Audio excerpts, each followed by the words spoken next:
तरुणी महिलांना लग्नाचे आमिष देऊन त्यांच्यावर होणाऱ्या अत्याचारांच्या घटना सातत्याने समोर येत आहे।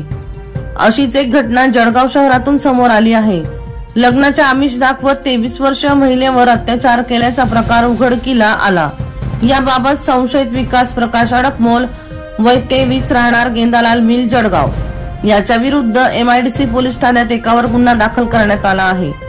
जळगाव शहरातील एका भागात 23 वर्षीय महिला आपल्या कुटुंबासह वास्तव्याला आहे। 8 मार्च 2023 रोजी महिलेची ओळखी विकास प्रकाश अडकमोल राहणार गेंदालाल मिल जळगाव याच्याशी झाली। विकासने महिलेचा ओळखीचा फायदा घेत जवळीक साधली। त्यानंतर तिला लग्नाचे आमिष दाखवत तिच्यावर वारंवार अत्याचार केला। त्यानंतर तिला शिवीगाळ व मारहाण करण्यास सुरुवात केली। हा प्रकार सहन न झाल्याने अखेर पीडित महिलेने MIDC पोलीस ठाण्यात धाव घेऊन विकास अडकमोल याच्या विरोधात फिर्याद दिली।